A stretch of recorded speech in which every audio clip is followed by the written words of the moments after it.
All right. Welcome back, everyone. This is Vision Podcast. I'm your host, CJ. Today's guest will be Matt King. What's up, Matt King? How you doing? What's up? How's it going, man?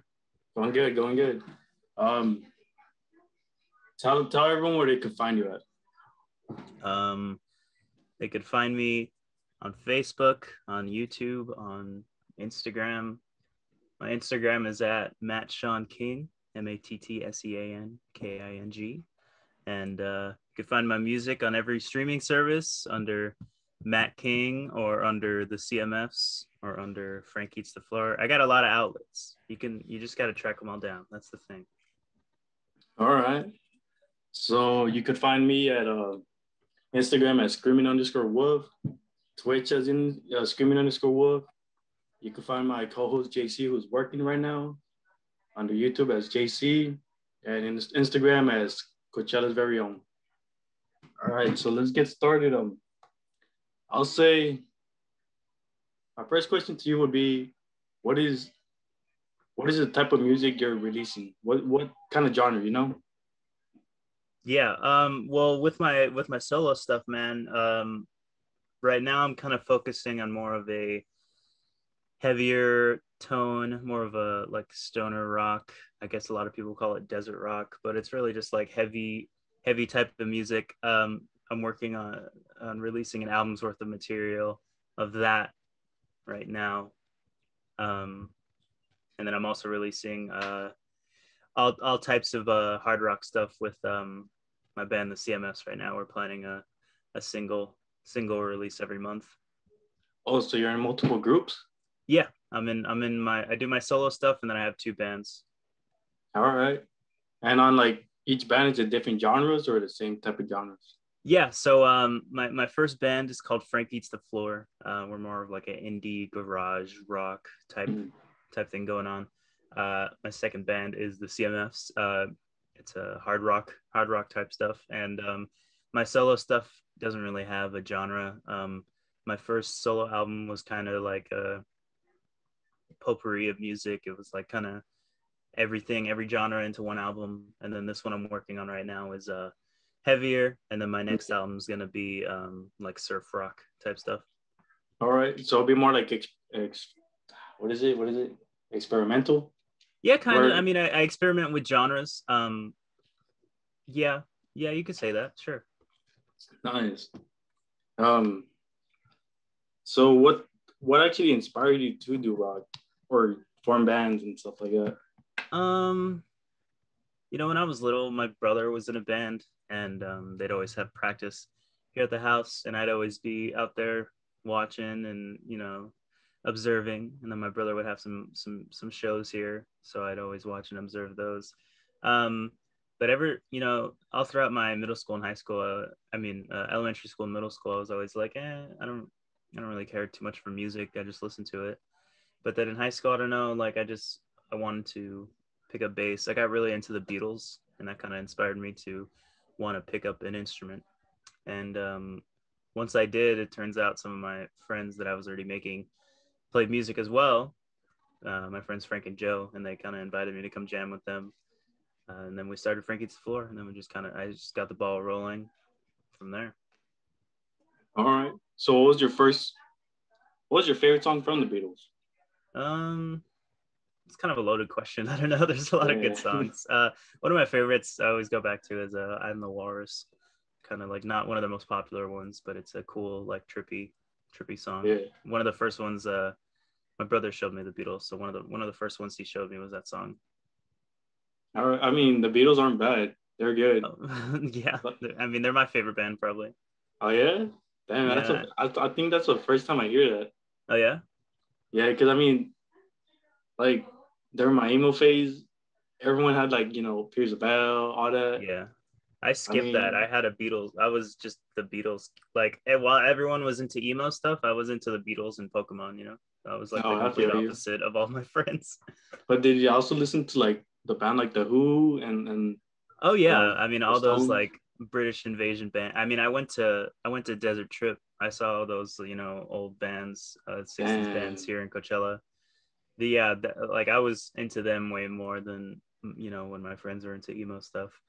Yeah, and then just from there I was able to listen to bands that they inspired and just kind of go down the rabbit hole where today I feel like confident in saying my music taste is kind of broad. Like I'm not just a Beatles kid anymore. Yeah, no, I feel you. Like it's like because you start off with one genre, then you like kind of spread out. Mm-hmm. So yeah.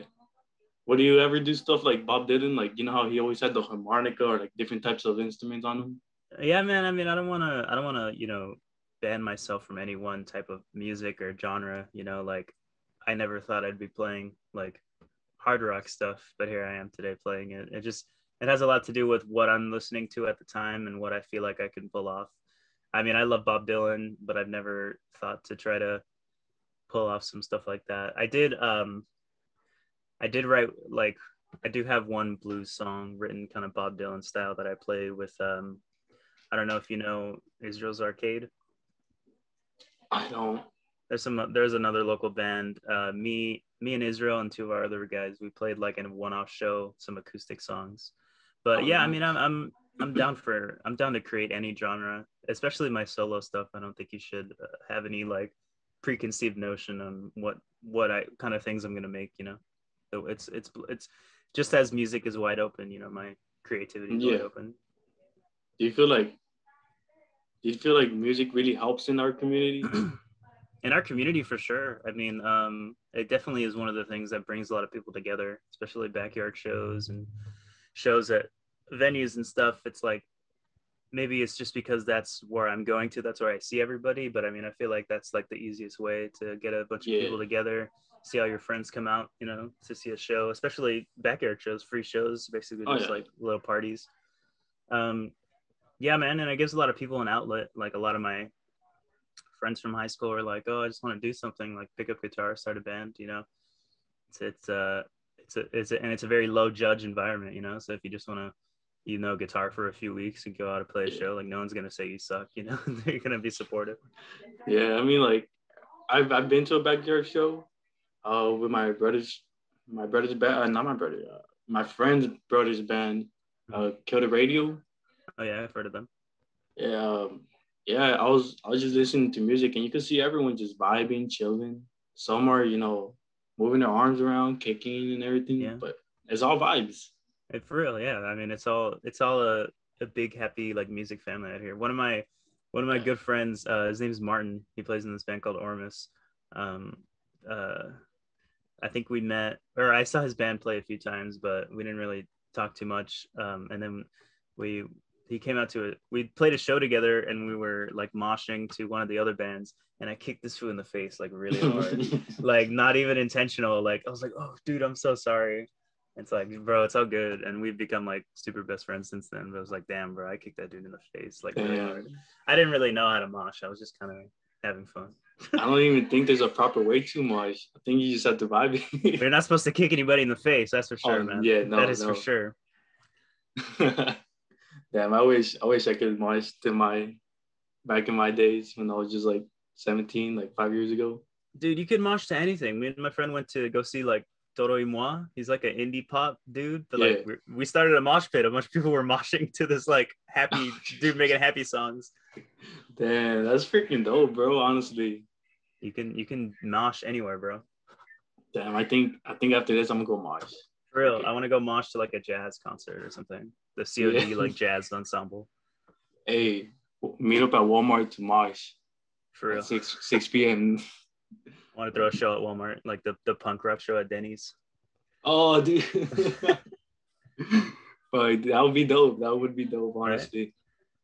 I mean, don't they also do don't they let you perform in the art room in the Indio Mall?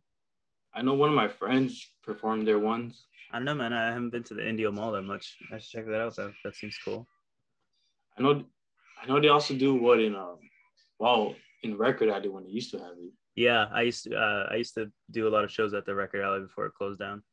Do they just let you or did you have to pay or something like that? No, I mean I was like I had been going there my whole life, so I was like tight with everybody that worked there, and I think they did like a small acoustic show there or something. And I was like, this could be a cool place for like bands and stuff. So like, all right, well, we'll test it out with you. And my band played, and a lot of people came, so they had bands. They play there pretty regularly. My band Frankie to the Floor did our like album release show there, and yeah. Do you think for like into music, you know how it was your brother that got you into it, or the Beatles?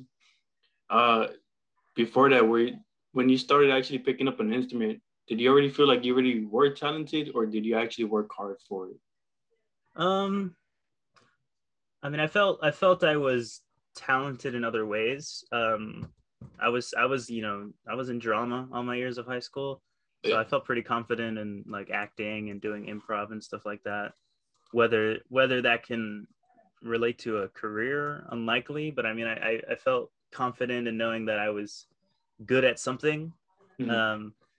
I mean, I was kind of good in school, but like towards the end, I just kind of lost steam. Like I didn't really care. Plus, I mean, I was like my my my junior and senior year, like I was playing shows every weekend and like playing shows after school. So I was like, well, I don't really want to do homework, and I'm a rock star, you know? No, I feel you. Yeah. But I mean, I felt confident in knowing I was good at things other than music. But I mean, once I played my first show, I was just like, nah, dude, I want to do this. Like, this is what it's about right here. I feel like a lot of people change their dreams, you know? I mean, it's not bad. No, I mean, you have to, dude, because like not everything is gonna get you to the end, you know? Right. Do you feel like, all right, so one question we usually ask is, why do you believe people lose their vision? Like, why do you believe people lose their visions to their dreams, or where they just stop and don't want to work on it? It could be a lot of reasons, you know, like life happens differently to all of us. Some people have a worse, time, but I think a lot of it has to do with like, society's expectations and what people determine as successful in this world, because like for me being successful is just being happy and being able to provide for, my family. But a lot of people, if they want to do music full time, they're not going to be able to get that, a good pay, a good enough, a sustainable income for them. But it's good that there's other ways to kind of meet your goals. Yeah. Like you could be a music teacher. You could still be playing music your whole life, but be a music teacher and get the steady income of being a teacher. Like I'm going to school right now to be an English teacher, but like I still want to be able to play, music at night. Right. So I'll have the day to work and get income for my family, and then I could still kind of, chase that dream. No, I feel you on that, because like before I dropped out of college, I was doing music. Well, I was gonna go for music and psychology, so I could be a music therapist. Mm-hmm. But like just to get a PhD in psychology was gonna be a lot of money. So I was like, I might as well do something where I could at least get financially independent and just go back, you know? Definitely, dude. Yeah. And I mean, the best part about nowadays is like success is self-made, like you don't really need degrees to say that you're good at do something, you just show up and do the work, and that's all you need. Learn some stuff online, and that's it. Pretty much. Like what I like about today's generation is that you could do anything and find a way to get rich on it too. Yeah, definitely, dude. Like, I mean, OnlyFans, that shit blew up. That shit blew up. I don't know. Like, I don't know if I believe all those people saying they make like so much money off of that. I don't know. I don't. I mean, it probably is, because that industry is huge. But like, I don't know. I feel like they have to first have like a big Instagram following, Then that's when they lure all their little horny horn dogs to their freaking OnlyFans. Come pay $5, $5 a follower. You have like 5 million bucks, bro. Oh yeah, $5 a month, and you could watch my titties for free. Insane. But hey, man, they figured it out. Good for them. Yeah. In moments like this, I wish I was a female. Huh? All right. So one question I like to ask is, with your music career and just in life, where do you see yourself in like 5 to 10 years? Well, hopefully, teaching full time by then. I want to be an English teacher, so I just transferred to Cal State San Bernardino, so I'm hoping to get my degree and start teaching at a high school level within 5 years. Hopefully have some success outside of the Valley with any of my projects. I want to get, a back start on that soon. I feel like I was building a lot, up and towards the pandemic, and hopefully it didn't like reset all of my progress. Hopefully I still have some like standing and some place to jump off of, so hopefully just teaching and making a name for myself through music, or if not, just making a name for myself through, being a good teacher and teaching kids and helping them out with life, So why is it that you want to start in high school? Like I like when I heard people wanted to study, they tend to when I heard people they wanted to become teachers, they tend to say like kindergarten or elementary just because they're kids and easier to deal with.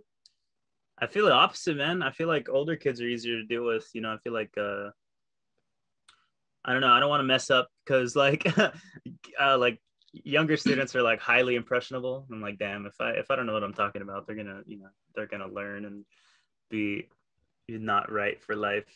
Plus, I feel like in high school, you're at that point where you kind of know what you want to do, or if not, like I'm providing the tools for you to see if this is what you want to do. So it's kind of like that. And all my English teachers in high school were super like supportive of their students and their dreams and stuff, and like help them out in whatever way they could. And I don't know, I want to like be in a position to do that too. Like I want to be that teacher that everybody eats at lunch, like that classroom. Damn, Be like, I want to support people's goals and stuff like that. See, I think every teacher should be like that, like during definitely. high school. Because high school, it is where you're figuring out who you are, what you want to become. I know, like after high school is where you change your dream. But I feel like if teachers were to help set an actual pathway for kids, I think we'd be in a better place for sure. Because I didn't really like my high school experience because like I feel like I wasn't. I was given a lot of tools, but I feel like when I needed help, like no one was ever there for me, especially counselors. But people that were there for me when I had questions and stuff were definitely like my teachers, like my English teachers to be exact. My senior year English teacher, Mr. Hoy, like he was always helping me out with stuff, and I always had questions for him. He's a published author, so I was like, oh, what's that about? Like, what's up with being an author? And I have a job at a newspaper right now, and he was kind of, because I started that in high school, and I talked to him. I'm like, oh, do you think this is a good article to send to apply to this job? And he kind of proofread it and gave me some advice and stuff. And he's been reading my articles, so he kind of helped with that part of my career. All right. Do you ever plan on making your own book? I don't know, man. Maybe. If anything, it'll be like about my music life, or about like all the people I've gotten to talk to through interviews and stuff, through journalism. All right. So call it like the Mac-ing experience. For real, yeah. Yeah. I don't know who would want to experience that, but some people maybe. I don't know. I feel like people read any type of books nowadays. True, yeah. Like, come on, bro. There's freaking those romance books are cringy. There's like half a dead person marrying like some fine chick type of books. That zombie love, bro. Yeah, oh, like that one movie. What was it? It was with a zombie. Just because he ate someone's brain, he became more human and found love with a chick. I was like, what the hell? Oh, I know what you're talking about. I don't know the movie. I don't know the title though. Yeah, bro. This came out like I think probably when we were freshmen, if anything. Yeah, it was like I don't know the title, but I know exactly what you're talking about. All right. So what my co-hosts wanted me to ask you was, do you believe it takes pure talent to make it, or more than just talent?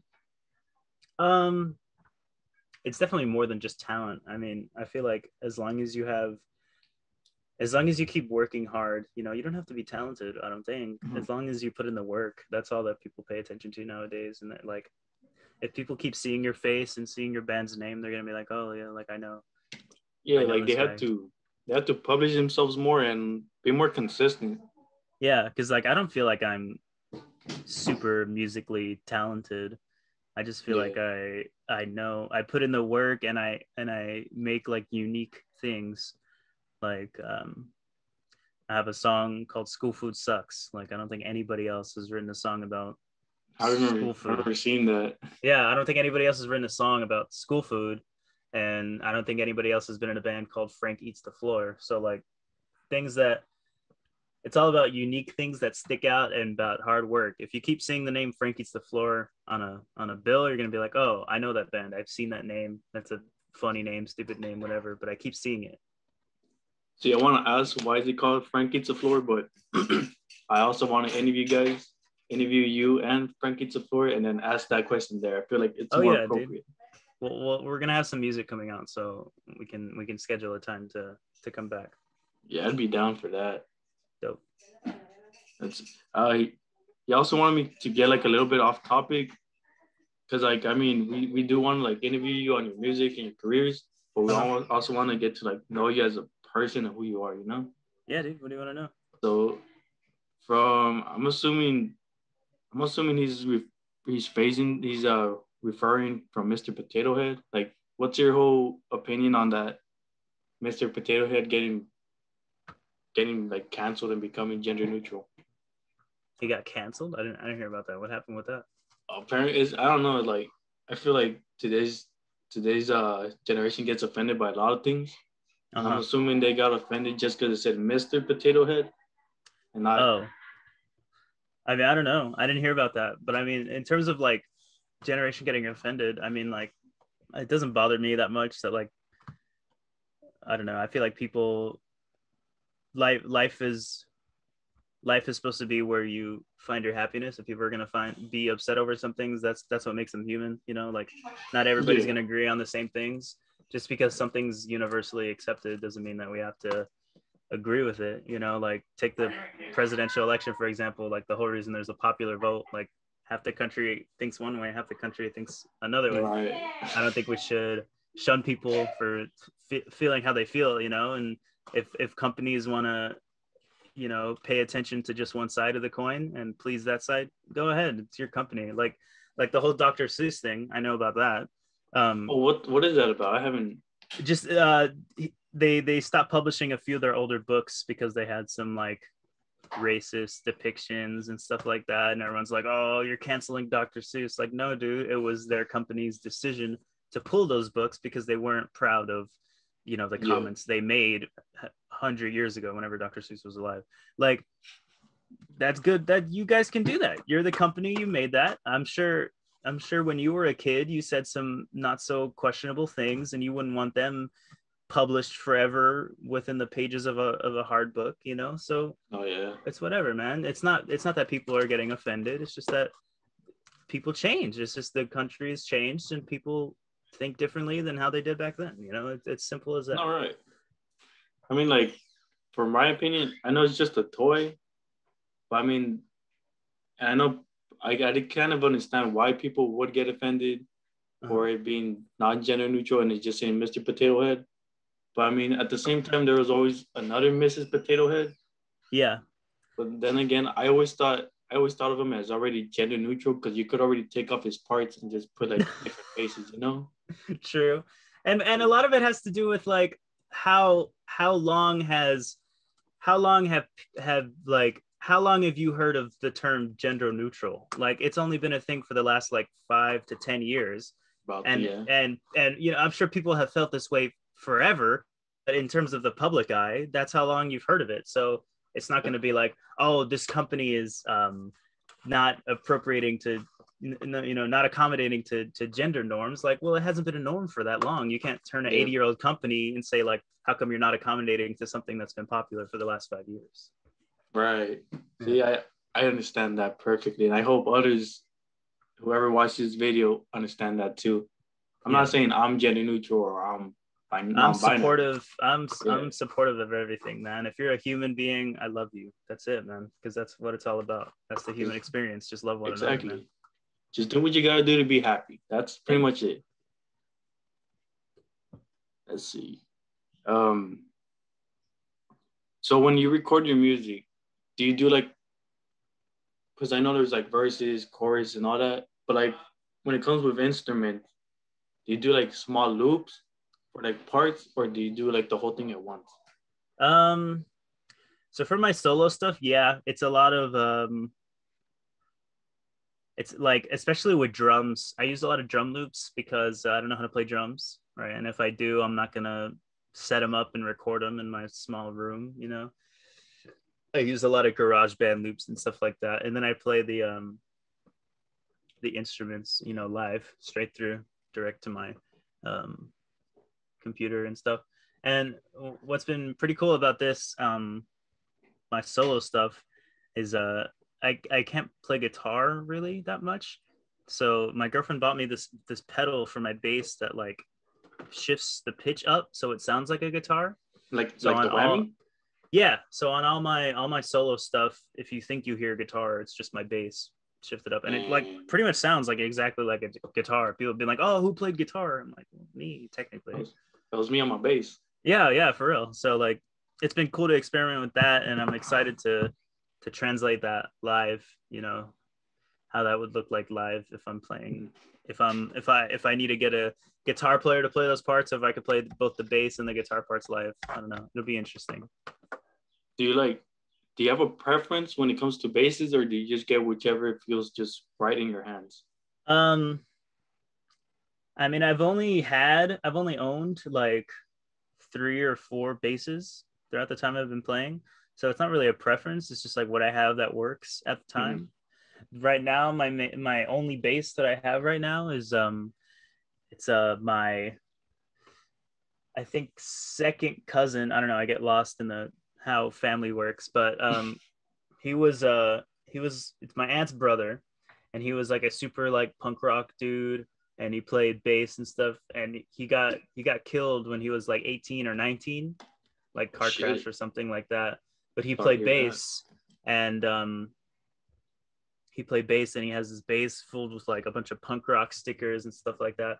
And it was in my grandma's attic. And when they were cleaning out my grandma's attic, they found the bass, and they're like, "Well, nobody else plays bass except for Matt," so they gave it to me. That's what I've been playing. So it's funny. There's a lot of like mechanical stuff, like issues. Like when I'm playing, it'll have like a big feedback. I'm like, "Oh, it's just my second cousin, his ghost, coming to the bass." So I mean, that's a cool way to think of that. Yeah.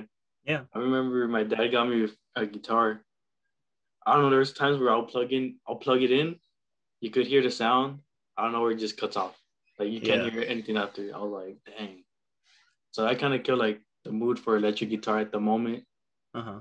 Um, But I mean, I the beauty of like, especially having GarageBand and stuff, is I could make that bass sound like anything. I can make it sound like an acoustic guitar, you know, like if I wanted to. Like, so it doesn't really matter like what instrument I'm plugging in, because it can sound like whatever, like how it sounds like a guitar, you know. right, because I mean, like you don't even have to use instruments to make freaking musical sounds. Oh, definitely, dude. I could sing Especially into the mic. right, like I feel like I feel like more like with like EDM, techno, dubstep, like they don't. I'm sure they don't even use a lot of bass or drums. I mean, they do because of the little cymbals they always have, Mm-hmm. the bass. But I feel like they could use any random sound and it'll go good in their songs for sure. Yeah, I feel that way too. Like sometimes I'll just get like a really good loop of like drums and bass, and I'll add a guitar line. I'm like, oh, what else can I add? Add a synth line, add a bongos, add like whatever. It's just like I could just keep stacking this thing until it's packed tight. Do you do you write your own lyrics when it comes to your solo? Yeah. Or do you ever feel like sometimes when you're just vibing at work, you have like this nice rhythm going in your head, and like you forget it later on and forget to write it down, or do Oh you yeah, just definitely. throw And that? I have some like 3 a.m. voice memos of like I'll wake up with a melody and I'll sing it into my phone, go back to sleep, and I wake up in the morning. I'm like, this is garbage. Like, what is this? What was I thinking about? But yeah, I definitely have those like ghost melodies that come into my head, like, oh, that would sound nice. But I'm like, damn, I still got 6 hours until I clock out, and no way I'm gonna get home and remember this to track it, you know. Right, bro. I feel you on But I that. mean, my theory on that is if I forgot, it must have been that good, you know. It's not gonna. I'm not I'm not if I don't remember it, it's not that good because no one else is gonna remember it, Dude, that's a good way to put that. Honestly, what about what about like, would you ever would you ever recommend people to just? How would you recommend people to start music? Um, just pick up literally anything, dude, and like I just learned through like learning tabs. I didn't really learn anything like super technically correct when it comes to music. I just like looked up tabs, and then eventually I could play by ear. I don't really know chords or music theory or anything like that. But a lot of it is just like getting yourself out there. I kind of learned through doing. That's the approach that worked for me. So like I got my bass and I maybe practiced for like a few weeks before I started jamming with my friends. And through jamming, I just kind of got better and better, learned how to adapt to other people, other players, and kind of make stuff on the fly, just make stuff up whenever. And then through playing shows, I just kind of went to a bunch of open mics and met a bunch of people and networked until I met owners of clubs, and I was like, let me play your club, and then yada yada. I just all kind of snowballed until then people ask me to play. I don't have to ask people anymore. They're like, you want to play this show? Yeah. Nice. Do you see the difference from when you first started to where you're at now? Oh, definitely. Yeah. I mean, it's cool to have your music speak for you and not have to speak for your music. Like, it's cool to say, this is what my music sounds like. But now people are like, oh, I want to make a show with this genre in mind. I'm going to ask your band because I know you guys play that well, which is cool. And the confidence is there. Like, after playing 50, 60 shows, it's like, yeah, I feel a lot more confident on stage. I still get nervous, but like, I feel a lot more confident to jump around or, make a bunch of jokes and stuff like that. Did you, because when, are you the bass player for both bands of CMS and Frank? Yeah. So when you, and I do vocals for Frank Gets the Floor too sometimes. oh, nice. Do you like, when you first started, were you already jumping around and like, headbanging, or did you just stay still? I tried to move a little bit. I was like nervous as hell. The first two shows, I was nervous, but I tried to jump around a little bit, just to add some energy. My other band members were pretty, straight line, just like not even moving. But I mean, we all kind of got used to it, and I kind of was like, yo, like this is what people pay attention to when it comes to live shows. They like to see people jumping around and stuff like that. So I got more confident in doing that and kind of, Yeah. bump them on their sides and make them jump around a little bit on stage too. All right. So, like, when you were a kid, what was the things you do as a hobby? Or no, not like from kid to childhood. What kind of hobbies do you have now? And then, I like playing basketball a lot. do you More break so, people's ankles? no, more so on 2K than in real life. Oh, But I play basketball in person sometimes. I collect pins. pins? Yeah, Like what kind? like all types of pins. Like, hold on, I just packed my box full of pins right now. Like I have a guitar strap like full of pins. Oh shit, that's freaking clean. And then I have a whole box full. Did you get those from a record alley? Some I got from Record Alley, yeah. Some I got like I got this one from Disneyland, Star Wars one. Nice. That one's from like Universal. So yeah. Video games and pins, and I mean that's about it. I collect records too, vinyl records. I have like maybe 100, 150. Do you put them in a shelf or like? Because I know some people kind of hang the CD or the record. I mean. Yeah, I have them all in like my shelves and stuff. I have some that are framed, but those are like the ones that are signed. So like I framed those. Yeah. Do you ever check like the value? Because I know once they stop, release them out, I'm sure the value goes up. Oh yeah, I might have some expensive one. I definitely paid a lot for some of them, so I would hope they would be worth a lot. But I mean, I have like all the old Beatles records and stuff. I don't know if they're originals, but I think I checked a few years ago, but maybe I'll check again right now. All right. But maybe the definitely the signed ones I could probably get some money for, maybe. But I don't know. I don't want to sell them, at least not now. No, at least not now. Yeah. Yeah.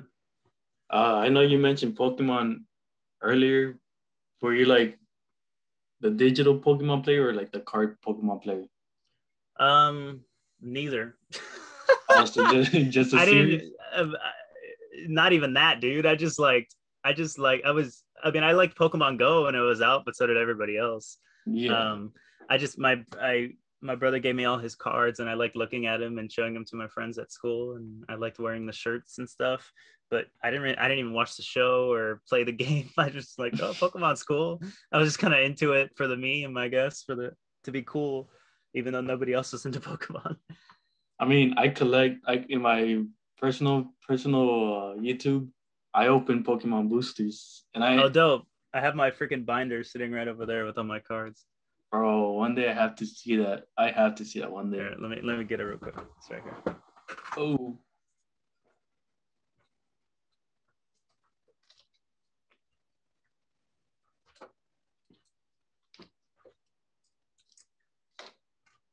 Here it is, bro.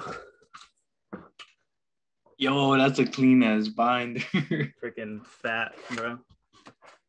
But like pretty much not all the original set, but like the early cards, like not like the first set, but like from that era.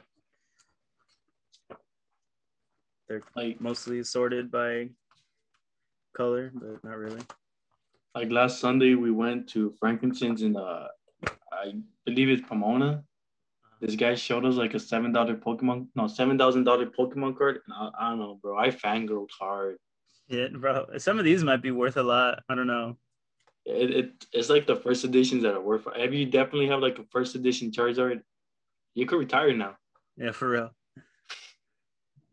There's a lot in there, so there's a good chance I have some valuable ones. I also collect basketball cards too. Oh yeah. Do you buy your basketball cards at a certain shop or Walmart?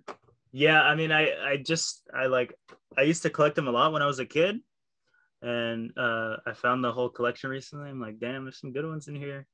I have because I started collecting when Giannis was a rookie, so I have two Giannis rookie cards, which are worth like $1,000 a piece. Oh shit! Like, shit, bro.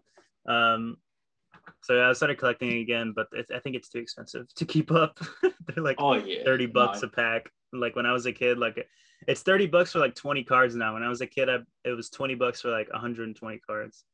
Oh shit! Like I have a box of NBA cards that says like how much the price was on it. And I was like, bro, like no way that this would be like $400 today. Yeah. I don't know. I feel like when I start collecting cards and I start opening those boosters, at first I'm happy. Then when I kind of like put the prices for my channel, I'm sad. It's like, damn, bro, I spent like at least $70 on all these boosters, and I come back with like $2. For real. But it is what it is. I'm cool with it. Yeah, it's fun. They'll be worth more one day, or maybe they won't. Who knows? So like when it came to picking up the bass and you said tabs, were you just learning tabs at the moment, or did you try to do like? I just looked them up online. Songs I wanted to play, I'd look up songs like riffs I liked. I just looked them up and kind of practice those. And then what were you gonna say? Oh, did you ever like? Because I know this happened to me a lot when I was trying to pick up the guitar. Did you ever just like learn one tab and never learn the rest of the song? Yeah, sometimes. But I mean, I would just be like, oh, that middle part of that song is cool. Let me just learn that part. I don't really want to learn the whole song. Right. I mean, I feel like I still do that now whenever we like cover songs, like especially if I'm singing it too, I'll be like, oh, that's too hard to play and sing it like that. So I'll just like play it. I'll just kind of fake it. Like I'll bullshit it and I'm like, oh, that's what I want to do. So how would you like? Because I know a lot of people are shy and nervous to perform in front of people. What would you recommend for them to like just do it? Well, I mean, make sure you want to do it first. I mean, I was never really like super nervous in front of crowds because I wanted to do that, and I'd been doing it. Like I did drama in elementary and also in middle school and high school. So it was always something I wanted to do. So make sure you like want to do it first. In terms of like breaking out of your shell, just as long as I feel like as long as you're having fun, that should be all that matters, because confidence will come later. Like you'll be a lot more confident after doing something than building up confidence before doing something. Like it'll be a lot easier for you to say like, oh, I can do anything because I did this, not like I could do anything because I want to do this, you know? Yeah. Because you don't know how it's gonna go. You could suck. But That's true. but No, no, I feel I mean it's all about taking that first step. It's all about yeah. just going for it. I mean, I remember my times in drama. I only had like for 2 years, but I would recommend drama classes for anyone with who is shy, who is nervous, who has cold feet. Yeah. But yeah, you're right. It's once you do it once, twice, you can do it multiple times. Yeah, it's like riding a bike, man. You do it once, you never forget. Yeah, then you move on to the skateboard. Yeah, I never learned how to ride a bike though, so I can't really use that analogy. I mean, the bike. My parents gave up teaching me. It's easy, honestly. You just it's balance. That's it. Yeah, that's pretty much it. But one thing I do want to learn is that pogo stick. I want to master pogo stick. That'd be interesting, bro. I would. I want to at least get to 100 hops. 100 hops. There you go, bro. Before the year ends. Dude. Before the year ends, all right. You challenge me, I'm gonna do it. I'll record it and put it up here too. Okay. Clip this. Maybe 100. Damn, what would I name it though? 100 hops. 100 hop challenge. Bro, I think that would pop, honestly. For real. I mean, put the thumbnail like your face all huge, and then the pogo stick, like skull and crossbones. Or like me doing the scorpion form where you fall face forward and you're. Oh yeah. 100 hop challenge. Did I fail? Question mark. The clickbait right there. For real, dude. That's what you gotta do. Bro, honestly, do you believe there's more? Do you believe when you make like a comedy channel, do you believe you have to clickbait in order to get views? Yeah, sometimes. I mean, I have with the CMS, we have a sketch comedy YouTube channel. So I definitely feel like that's true a lot of the times. Sometimes videos will just pop off, like we'll get lucky. But yeah, I mean, a lot of it has to do with what people are seeing, the thumbnail. And be like, oh, I want to see what's happening there. We'll have to like distort their faces or something for the thumbnail. Yeah. So when recording audio, what would you recommend for learning to record audio on your music? I think the most important part is just knowing what you want to hear. Like, what do you want this thing to sound like? I feel like I knew a little bit after recording in an actual studio, like twice. I knew kind of what you're supposed to do, what you can do to make things sound like what you want. And then once I got this Mac, I was just kind of messing around with GarageBand. I'm like, oh, this will make it sound like this. This will make it sound like this. And it's a lot of trial and error and a lot of like tests. Like I'll make a mix, play it in my car, be like, no, this is too loud. This is too soft. Go back and do it again. A lot of trial and error and a lot of just like not giving up, because I can be like frustrated. Like, damn, I've been working on this song forever. And it still doesn't sound good. So sometimes you just have to like, this is what I like. I'm gonna put it out there, and then other people are like, oh, it's perfect. I don't even hear all the mistakes you're talking about. Was there ever a stage where you just like said you didn't want to do it anymore? Not really. These past 2 albums that I've made, my solo stuff have come kind of easily. Like I haven't stressed too much about it. With the stuff in the band, yeah, because a lot, working with more people means like more people are going to find more stuff wrong. Mm-hmm. It's going to be a bigger like negative opinion. So there have been times in there like, oh, we need to just put this out, like, yeah, no, nothing's going to sound perfect, but like, don't want to waste time. Keep changing it and keep changing it and keep changing it, And at the end of the day, we put it out and people liked it, people still stream our songs, so that's all that matters. So you guys have it also on Spotify, right? Yeah, all 3 of my projects are on all the streaming services. So how does Spotify work when it comes to like monetizing?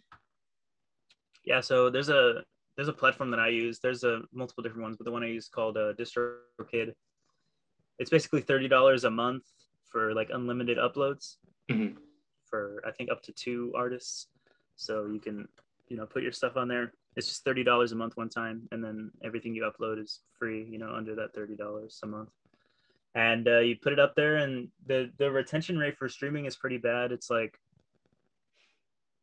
something terrible, like 3 cents a stream, something less than that. So I mean, it's not a money maker, but I mean, if you have enough music on there and a lot of people like it, then Yeah. you can make, 500 bucks or something. Yeah. Do you have to like do because like I know with YouTube you have to have like a thousand subscribers and like 4,000 hours watched. But on that platform, do they just pay you right there and then? Oh yeah, they'll pay you no matter what. Like no matter, you don't have to earn monetization. You get it as soon as you upload it. Um, Nice. a lot of it's just getting your music seen, which can be the hardest part. Getting your music heard, like getting on playlists and stuff. That could be the hardest part. Like getting on the Spotify made playlists. That's where a lot of people discover the music. Mm-hmm. That So could be how the would hardest you part. what do you recommend when it comes to like advertising your music, your band? Because I know some people have trouble with that. Well, I feel like I've kind of struggled with doing that in the age where I can't really go out and promote. I feel like it Mm-hmm. was, I knew a lot about doing it in person, and I was able to plan shows around releases to kind of hype things up. Like when we did our album release for Frank Gets the Floor, I planned like a 3-day tour, like a weekend tour in the Valley that we also sold shirts at. So like we were able to make a lot of revenue from that, just from having everybody know like, oh, this weekend all these things are happening for this band. Um, and like a lot of it was selling CDs, which I was surprised. I don't know if people still listen to CDs, but like you go out and sell CDs at the show, and then you end up with like 20 more streams at the end of the night, because people are like, well, I can't play the CD, but I'll check it out online. So in terms of online, I think just like making your presence known, checking in with fans, doing giveaways or like fan interaction and stuff like that. And because a lot of the success of the artist comes with comes with the continuation of the fans. Like if the Yeah. fans are making playlists of your music and stuff, that's how it's going to get spread around. There's only so much the artist can really do, because artist to fan, there's a line that kind of stops, but like fan through their friends and family and stuff, like they're going to make playlists and people are going to hear it and say, oh, who's this band, and follow back. All right. And like, how would you recommend your? So just a lot of repetition. How would you? How would you? Yeah. Would you burn your CDs or? Yeah.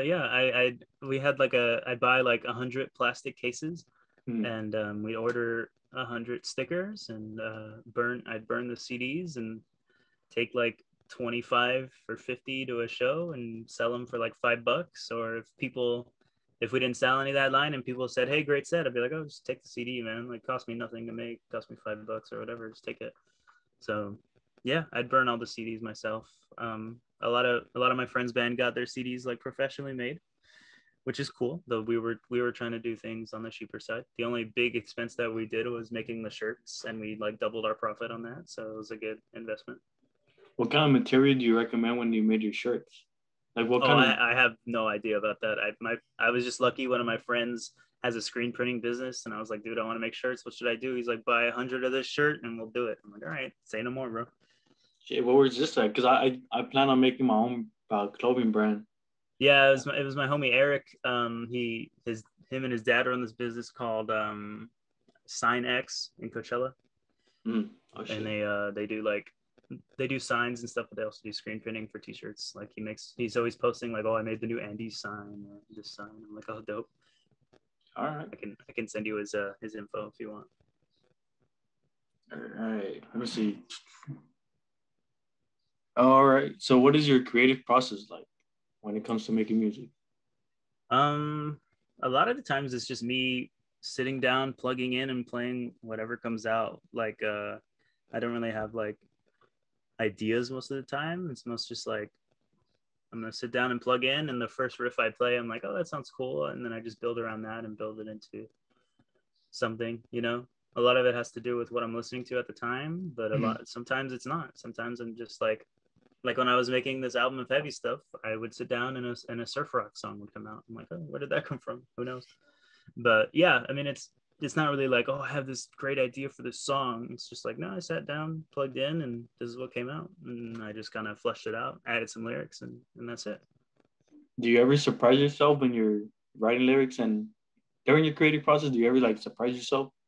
Oh, dude, all the time. I mean, especially with my solo stuff, like I had never attempted to write things completely by myself, and I did it, and it sounded good. I mean, I'm a fan of it, and that's the first step. As long as you like it, Yeah.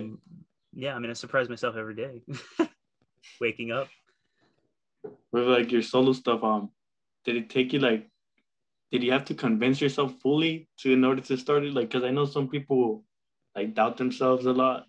Um, well, I started my solo thing because we wanted to kind of rebrand Frank Eats the Floor into something a little bit more serious. We kind of wanted to grow away from. We had like a few songs like School Food Sucks and Don't Eat Instruments that were like kind of like funny, comedic rock Yeah. type stuff. And we kind of wanted to set our sights on like one genre since we've been experimenting with a lot of stuff over the years. So I was like, well, I wrote these songs and I've always envisioned them sounding, different. So that's kind of set my solo career off trying to make those two again and how I heard them. And that kind of just that plus the shutdown kind of made me want to create a bunch of other songs. And it was never really a matter of convincing myself to do it because I wanted to do it. Just convincing myself to finish was probably the hardest part. Like I'd start something and be like, oh, I gotta finish this. Like Yeah. I feel like that's the worst part about making an album is like sometimes you, like I said, like I start with no ideas, but you kind of have to have ideas to finish songs. Right. You can't Like, just like make it up for the whole part. oh yeah. No, I get you on that. Like, you have to put in the work. You definitely have to put in the work. You can't half-ass. Definitely not when you're trying to be self-employed or when you have like your own music out. Never half-ass. You gotta work Yeah. 110%. You gotta burn those CDs. Yep. And then screen print shirts. Or you have to do a lot of things, honestly. Yeah. Did you ever have creative block when you were trying to make music? Sometimes, but a lot of it was just based on free time. Like I feel like I can only create when I have a lot of free time. Like that first album my first solo album I was able to create because like the pandemic was like just kind of starting and I had nothing else to do. And then the one I'm working on releasing right now and the surf rock one, I made those two when I had COVID and I had like nothing else to do. I was just sick and in my room not working and feeling bad. So I just like bring my guitar and my Mac to my bed and just like make stuff that way. So a lot of it has to do with like when I have free time because once I felt better again and went back to work, I kind of left the songs untouched because I made all this stuff in like November. Mm-hmm. And I've just been coming back to it now saying like, oh, I need to finish this part, add this part, get it mixed and mastered. Did you feel like, because I know the pandemic sucked, it was boring, a lot of people were getting sick, but did you feel like it was a perfect time to just, obviously work on your music, but also release more music at the time? Because, I mean, everyone was home. Yeah, true. I mean, for me, yeah, probably because I was able to kind of embark on the solo career that I've been kind of messing around with the idea with. If I had like not been ready to do solo stuff, it probably wouldn't have been favorable, because if I wanted to focus on more band related stuff, I can really do that, without risking getting sick. And I'm sure a lot of people feel that way too. Like a lot of people aren't equipped to make music completely by themselves right now. Yeah. But I mean, it's good that I was ready to do that and had been wanting to do that because otherwise I'd probably be like, damn, I've just been like lack of any creativity. No, I think it was a smart choice to do a solo, especially during the pandemic, because I mean everyone was at home on their phones. nothing to do. They couldn't go Exactly. out. All right. Have you ever planned on like collaborating with someone when it came with your solo music? Yeah, that's been a big thing I've been working on. My first album, I did a few. I collaborated with my brother on a few songs, and then my friends Jose and Davey, super talented musician guys. Um, I'm planning to. I don't know which album I'm gonna do it for, whether it will be the surf rock album or something I'll create in the future. But I want to do a track where I feature a different guitar player from the Valley on every song, Mhm. just because like I don't really play guitar on these. I just play like my fake guitar. So maybe I'll do some rhythm guitar and I'll get like a lead track from every guitarist in the Valley, because I have two of those songs for the surf rock. I sent out to two different musicians in the Valley so far. So maybe I'll transition that into a full like collaborative project. But yeah, that's always been the best part about the solo thing, is that I don't want to make it all about me. Right. Do you? That's awesome though. I Yeah. like that. I like that idea where you're trying to feature at least one different guitarist in every song. Mm-hmm. That's dope. I honestly don't think anyone has done that, or at Well, least that I heard. yeah. I don't know. It's just like a way that I can be like, yeah, I don't really play guitar, but these guys do, and I can be like, oh, I've always wanted to play music with these guys. You know, I always enjoy playing shows with them and stuff like that. So feature on my song, and then when we play live again, I'll be like, oh, come out and play this song with me live or something. Do you just plan on doing it with other musicians that play instruments, or like do you feel like branching out to different genres like EDM, rap, and all Yeah, that? I've always wanted to do that. Like, I probably have a million Instagram DMs where I'm just hitting people up like, oh, let's collab, and they'll be like, well, how do you want to collab? I'm like, I don't know, I just want to make music with you. Like, you guys featured Quivero, right? Yeah, Yeah, like me and him have been friends since high school. I'm like, dude, let's collab. And he's like, well, how would that work? I'm like, I don't know, just make music somehow. I don't I mean I think it works know. especially because you play bass. I feel like it'd Mhm. be easy when it with EDM. Yeah, And and one of my other homies, Steven, he he's a big like SoundCloud guy. He makes a bunch of crazy beats and like makes songs on SoundCloud. I'm like, let's collab. He's like, how? I'm like, I don't know. like I don't know, let's just do it, bro. Because I mean everything starts off with an idea, you know. Yeah, Just meet up. Just meet up. just That's all I jam can and really see where it say. goes. Yeah. Or at least like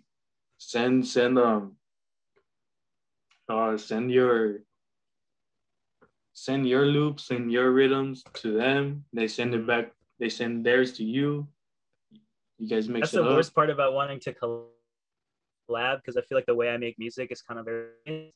So I'm always like, oh, make something out of this, but I have to like make something first to send to them. Now I feel you. Uh, I feel like making music is a very unique skill because you learn many things. Mm-hmm. Like you learn how to master the audio. You learn how to make it sound good. You learn where to place things. I don't know. I feel like I regret not getting into music like I wanted to. Mm-hmm. But I mean, it's Hey, it's never never too too late. late, man. Yeah. You could always jump in. But I mean, with a keyboard, I feel like I still know a bit, but not where I want to be. Mm-hmm. I feel like that's why when everyone asks me like, yeah, I play bass, like I can fake every other instrument, but I play that's the one I know how to play. Yeah. Like because I have keyboard parts and guitar parts and drum parts on, like I played the drums on my last album, but it's all loops, and like I play like one good riff and I'm like, oh, okay, just loop that for the rest because I can't play drums. No, yeah, I feel like that'd be. I mean, with drums, I feel like it's mainly loops when it's mainly solo, unless you're Charles Parker, right? Who just plays drums nonstop on every freaking feature song he does. Let's see. Do you have a favorite venue where you like to play? um I think Record Alley was sick. That was like a cool place to play, especially in the mall. People could just walk by and discover new music. I like playing all the venues out here. They're super like friendly and unique. Each one's unique. Like a Coachella bar has like a Oh, shit. super small stage. It kind of sucks sometimes, but it's just cool to like play in the super small bar. The Hood's cool because people are always at the Hood. We used to play at this hotel in Palm Springs, the Hard Rock Hotel in Palm Springs. That was cool. Um, yeah, they're all sick, man. I don't think I have a favorite. Did you ever? Would you ever want to play like in Veterans Park? Yeah, that'd be dope. I saw Ocho Ojos play there one time. Yeah, I remember Quivero mentioning Ocho Ojos too. Yeah, I think I probably was with him at that show. I know they went. They played in Coachella, right? Yeah, yeah, at that park. Would you ever? No, I mean like the Coachella Oh, Festival. festival. Yeah, yeah, yeah. Would you ever want to do that? Oh yeah, dude. I mean, that's. I feel like that's the dream of every local artist is playing at the hometown festival. Um, yeah, that'd be awesome to play there. Do you feel like you'd be nervous at the like once you get up that stage because there's gonna be a lot of people? Oh yeah, dude. Of course, I would be extremely nervous, but that's the best part of having 2 weekends, bro. Yeah, Because weekend two comes around, I'm like, oh, I'm ready for it this time. like I already played the first weekend. It's all cool. Now let's get Yeah, to the second one, let's do and it then you can again. like Like everything I messed up on last week, fix it. exact. That's what I was gonna say. Yeah, Like and everything you mess up. weekend two's for the locals anyway, so Oh yeah, show out in front of the locals. that's um. I feel like I already asked this, but I'm gonna ask it just in case. Which famous musician or model? No, famous musician do you admire? I'm sure it's more than one for That's a sure. lot, man. There's so many. Paul McCartney for sure, number one. I feel like that's kind of who I studied growing up. Mm. Like that was the first kind of bass player first just musician all around. I kind of learned to love and stuff, and he's been through so many passages in his career that not a lot of people talk about. So it's just like it's cool to see how he did it all, like while being like he was famous for being a pop guy, but then he did psychedelic, he did 80s, he did everything. Yeah, Jack Black, The Lonely Island for sure. I love comedy music and making comedy music, so they're for sure big inspirations. Um, Primus, Les Claypool, plays bass in like the most unconventional way ever, and also like writes writes songs about average altercations, but like adds so much fantasy to where it sounds like a storybook. oh Bob shit. Dylan for sure. There's so many, man. My Do whole you Spotify list I'd like to meet. do you believe in that one conspiracy about Paul McCartney? That he's dead? Yeah, I don't know. That'd be funny if he was. That'd be because I funny if they, remember. they switched him. Yeah, like they switched them. Then it wasn't Paul McCartney. Like, oh, isn't it? Which album is it? Where it Sergeant says Pepper. Paul?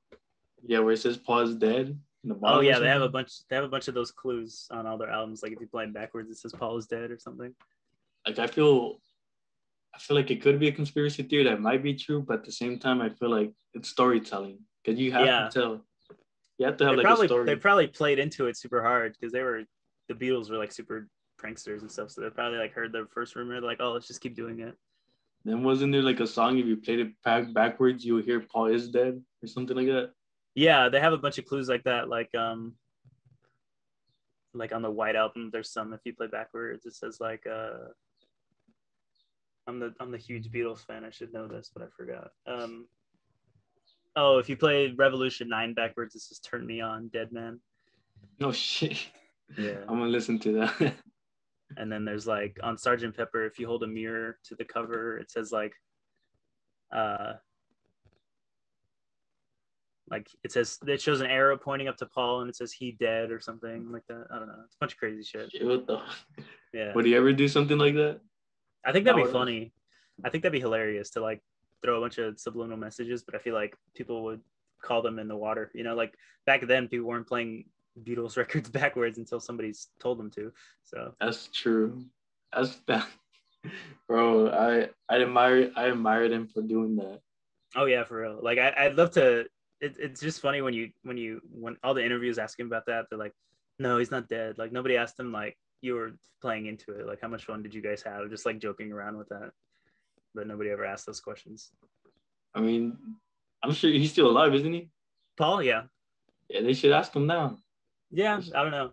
A lot of like that's the bad part about a lot of those old rock stars. Like you ask them questions and it's a lot filtered, especially with Paul McCartney, because like half of his bandmates are dead, so he can say whatever he wants and people are gonna believe it. You know, That's like true. it could not be what actually happened, but he said it, and he's the only. No one's alive to say no, that's not true. So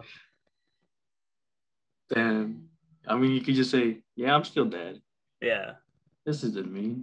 it's like yeah, I died. Yep, I'm dead. All right. So, what's next for you on your music career? Um, I'm just getting out this album right now, man. I released a single. It's called Hunter. My next single is going to come in April, and then either another single in May or the full album in May. I'm planning to release something every month this year as well, as well as my band, the CMS, are doing the same thing. And then Frank Eats the Floor. We're going to have a single coming out either this year or next year, whenever we're able to get back together and stuff like that.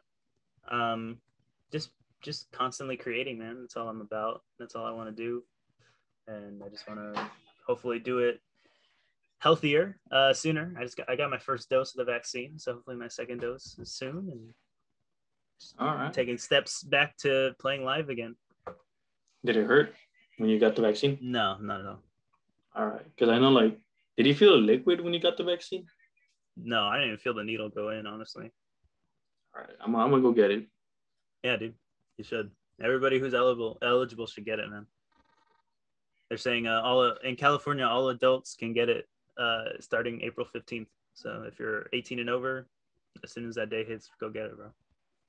All right. So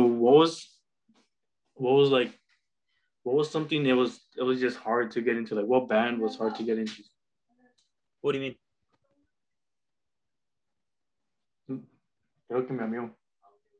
Like, because you know how there's some bands that everyone thinks is really good, and then you kind of like just pay attention to, and you're like, they're not bad, but I just don't like them, or like you don't like them in the beginning, but then you kind of just like vibe with him.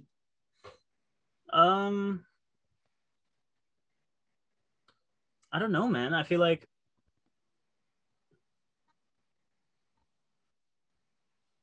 I guess a good example of that would be this band called Pup that my friend Alex likes, and he'd always play them and be like, yeah, they're like whatever. And I kind of got into them a little bit, and I bought him.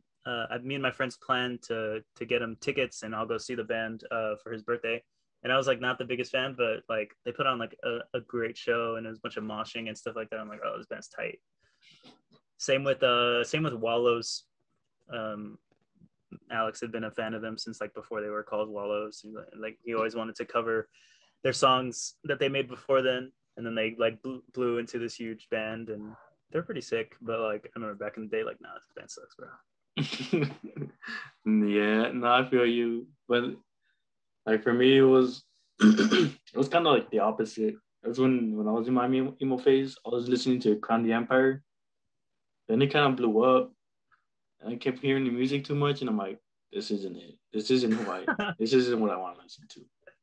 So I got more into like Diary's Murder, back into like the Rolling Stones. So I kind of transitioned to like whatever was back in the day popping, like Rolling Stones, The Who, uh, Beatles, and now it's with combined with like Thy Art, Whitechapel, Signs of Swarms, like that heavy, gruesome, freaking death metal, deathcore kind of Dude, stuff. like I never got into that emo stuff, man, or the heavy, like the super heavy stuff. I don't know. I just like I missed it entirely. I mean, like if you're into like hearing screaming constantly, And that's for you. Thy I mean, Art would I be. like Death Grips. I I actually haven't heard them. You haven't heard Death Grips, bro? No, I don't think it's like for me to listen to a band, someone has to play it around me, okay. and I have to vibe it. Yeah, I mean, like a lot of music I find is through Spotify, like the Discover Weekly. Just like I like to listen to music all the time. That's how I found like some of my favorite bands through that Discover Weekly on Spotify. So Oh shit! All right, I'm gonna get into Spotify more. yeah, dude. I mean, they're definitely better than Apple Music in terms of like discovery. I feel like. Yeah. All right. So, if you could avoid something that you did in the past with your music, what would it be? I could what? Avoid like a mistake you did in the past. Um, I don't know, man. That's kind of hard to answer because I feel like I don't know. I feel like some of those mistakes kind of brought me to where I am today. You know, some of those Yeah. missteps, like some of those missteps, kind of helped me learn. You know, some stuff that I know today. Um, I guess I just wouldn't be as like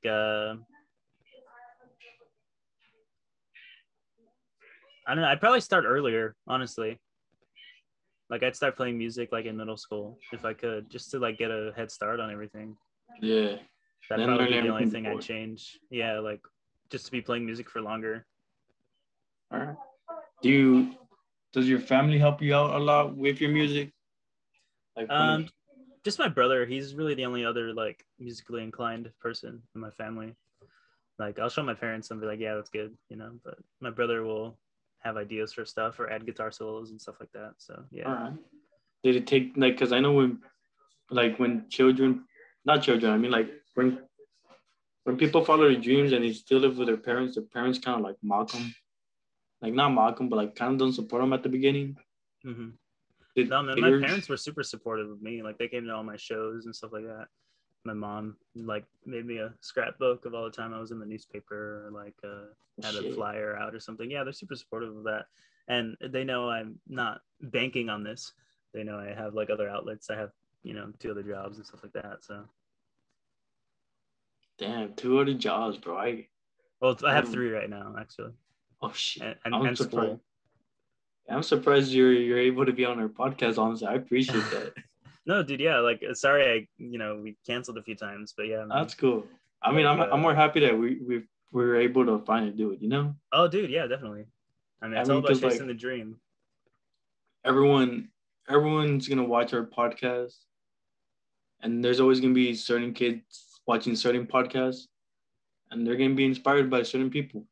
And Yeah. I hope we bring up those certain people to get inspired to. You know. People are gonna look at me and be like, yo, that's Matt King. Yo, Yeah. You know what I mean? there he is. Like damn. Then like they might pop and be like, yeah, I got inspired by Matt King. You know. I Shit, saw him on that'd be Vision crazy. Podcast. So I'm on Vision Podcast. He said he worked 3 jobs and school and he still made music, bro. That means I could do anything. I mean, I hope everyone pays attention to that. Follow your dreams, no matter how busy you are, no matter how little time you have. Don't. Matt King just took your excuses away. Because I mean, it all just starts with you wanting to do it, man. As long as you want to do it, it's not going to be hard for you to do it in your free time. Right. Like on my personal channel, I open boosters and I stream whatever I'm playing. Mm-hmm. Eventually I do want to do skits and I do want to get people to do skits with me. But I feel like I need more better cameras, equipment for sure. I kind of need to get the little confidence of acting more. Yeah, man. And sometimes you don't even need that though. Sometimes you just gotta take a jump for it, bro. You just gotta suck for a few months to have that Yeah, confidence. Like I said earlier, man, you're only gonna be confident after you do it, bro. that's true. Just Like go for it. on my first video when I first opened the booster, I know all they did was just see my hands and me opening cards, but I was still a little bit nervous. I was like, dang. But then like when I did my third video, I was like, here you go. You hit it on a roll, bro. You knew exactly what you were doing, bro. Yeah. But with skits, I know it's gonna be a little more difficult because I want to work with more people. I do want to make it more comedy style, Mm-hmm. not just like I want to do it based on like anime, video games, uh, current situations with the world, but like nothing too hasty where it's like canceled, you know? Yeah. Well, you're definitely welcome to work with us, the CMFs, bro, when we're making skits, bro. I'm down, bro. I appreciate that. Yeah, man. Let's see. Oh, Dang. All right. So, what's the best advice that you've been given? Um,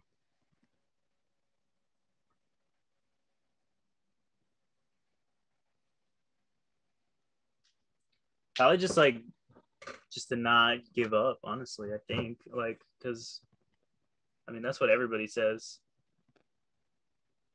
Just to shit's gonna happen.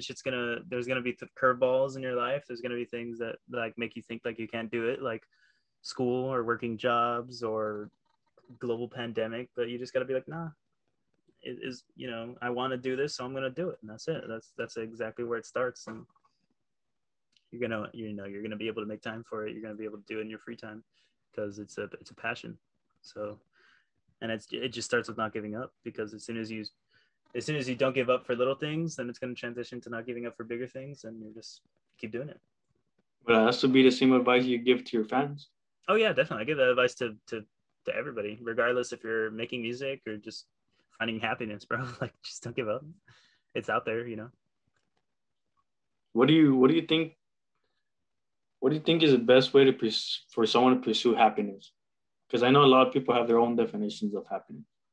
Yeah, I mean, a large part of it is just understanding what that definition is, man. As soon as you know exactly what you want, then the quest for it becomes easier, because you're not experimenting and trying things that you think will make you happy, and like exactly what's going to make you happy. And a lot of the times it's within you the whole time. A lot of the times it just starts with you just admiring something, like, damn, like my happiness is like going outside for an hour a day. Like, that's my happiness, something like that, Yeah. something as simple as that. Like for me, honestly, I don't go out much, but when I do, I just like to enjoy like the weather, uh, just like the afternoons and the days. Yeah. Like I feel like I just became an adult. I feel like I'm becoming an adult. Yeah, But yeah, that'd be my case. I just like to enjoy the environment. it's those Um, simple things, man, because if we know that our unhappiness comes from you know our unhappiness comes from the not so simple things in life, the hard things, the pressures, then we know our happiness is going to come from the simpler things. yeah, honestly, I didn't believe when I was young. I didn't believe it would be the simple things. But now I guess that I'm an adult, Mhm. it really is. Like you could find happiness out of any little thing. It is who you are. Yeah, I mean, happiness can come from just listening to a song, or just like holding hands with the girl that makes you smile. It's easy, bro. Damn. See, I wish I could hold the hands of the girl that makes me smile, but she's famous. I'm not yet. Oh, okay. Well, one day, bro. One day. Either you'll hold her hand like restraining order or not, bro. It's worth it. Oh, never mind. That's not a creepy. But Sorry hey, to bring up the woman thing, bro. Sorry, bro. That hit no, too that's cool. It's close. cool. Like for me, the only reason I'm single is just because I want to find myself more than like Mm-hmm. feel like I have to find the right person for who I am. Yeah, man. No, I mean, no shame in that either. That shows a lot of maturity on your part. Not just reaching out for the first person to grab the hook. I'm lucky Yeah. that I found that person early and in high school. So I'm happy that she's still with me, and we're able to do life together, and being able to work through COVID. I feel like nothing else can stop us. This is going to be the biggest thing we'll face in our lifetimes. Knock Does on she wood. also support you on your music and like does she go to your shows every show you have? Yeah, she was she's my merch girl most of the time. She runs the merch table for me, which I really appreciate. Yeah, she comes to my shows. I always like, oh, what do you think of this song? She played marching band all throughout high school, so she's very musically talented in her own way, and she's into a lot of music. So I'm always like, oh, does this sound weird? Does this sound bad? Um, and she's honest. That's the that's the only thing I could ask for. Not just like, oh, it's good because you're my boyfriend. Like, she's like, no, this No, is like, what hey, this changed. I'm like, this yeah, I shit appreciate that. sucks. Yeah, for real. Like, no, I appreciate that when she's honest with Like me. when you have honest people, especially when you're working on music, that's the best thing to have. because that's exactly what you need when working on Yeah. music. You need honesty. You can't just have yes man, because you're not gonna be able to improve. You're gonna sound like everyday modern raps. Yeah. Well, I mean, which isn't bad. People are getting millions of dollars off of modern rap, but it's all about what you want to create and about what what people think of it. Because a lot of times you have a preconceived notion before you ask somebody, like, oh, this sounds shitty, and you're like, what do you think? And like, if they agree with you, then you're like, okay. Like, yeah, I have to switch up, and then you could ask them like exactly how to make it, at least sound better.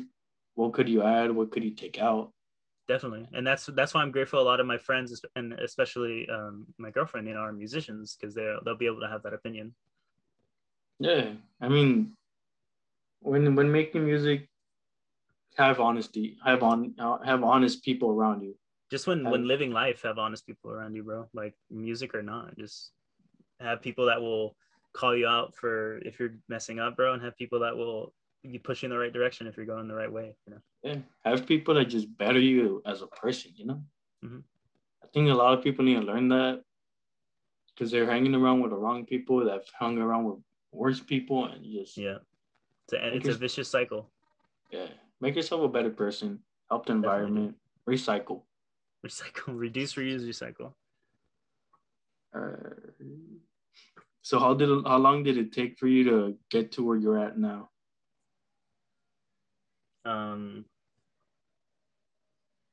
mean, for as long as I've been playing music, I guess. Like, I don't know. I feel like each year has brought new challenges and new successes. So I'm just kind of going on a year-to-year basis. I don't know. All right. I like to take it, a little at a time. Just I don't like to look at the big picture, because that kind of scares me sometimes. Was there, from all those years, is there like a certain year that was your most famous? Like, not your most famous, your most favorite. Your most favorite year? I mean, I feel like every year gets better, honestly.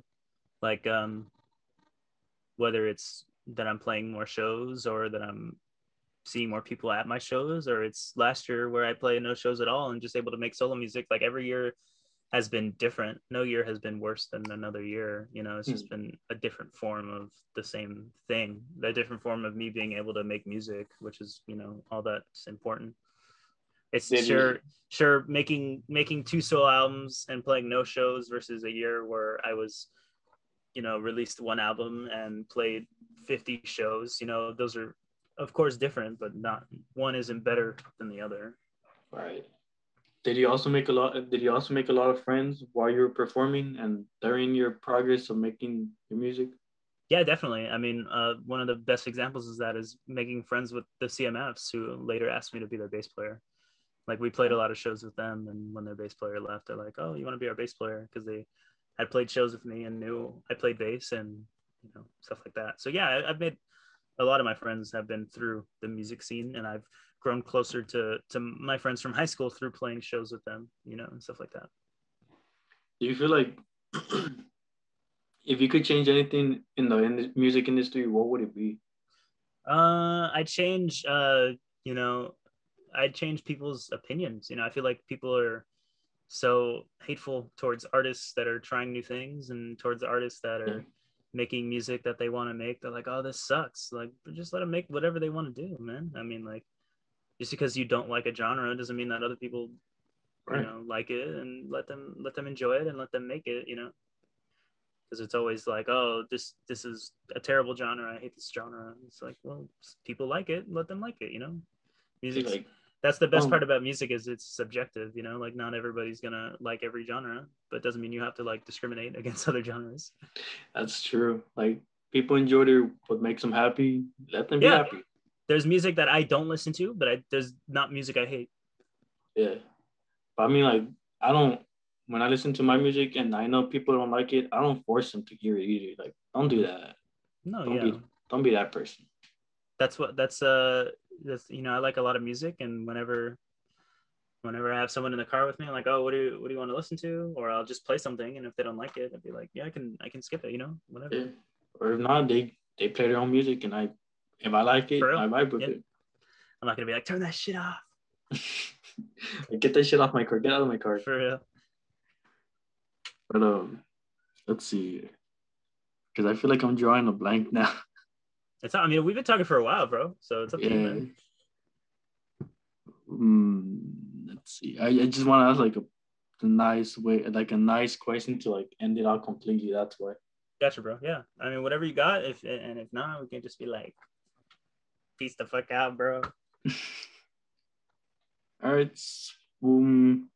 Yeah, I guess what would be one message to give to your fans? Um, just thanks for listening to my music. If you haven't heard it, you should definitely go check it out. You can find my music just by searching up Matt King. There's a lot of Matt Kings out there, so make sure you follow me on Instagram, Matt Sean King, MattsEanKang. You can see the names and titles of my songs and albums, so you can find my music more specifically. Go stream it, go buy it, go do whatever you want, and just choose happiness, man. Choose love. Nice. I appreciate hearing that thing too. But That's what it's all about. yeah. So before I end it off, um, so we in every podcast we give out a shirt. So I want to give you one of these shirts, these Vision Podcast shirts. I don't know if you can see it. That's sick, bro. Like it has our little logo right here. That's dope, bro. Thank you. And it kind of has like, I don't know if you can see like. That's what's up, bro. Vision Podcast on the back. That's dope. Yeah, I don't know if you want it in black or in white. Just to let me know. But that was awesome having you, bro. You're an awesome person. You're amazing. I appreciate that, man. Thank you for having me. I appreciate your vibe. Thank you for being on Vision Podcast, man. Yeah, dude. Thank you for having me, and thanks for listening for an hour. Anytime. I definitely like to have you back with your bands, at least both of them for sure. Yeah. Thank you for being on Vision Podcast, man. Thank you for watching. I feel visionized, bro. Thank you. I'd like to say, take care, man. Enjoy your day. Be safe. You too, man.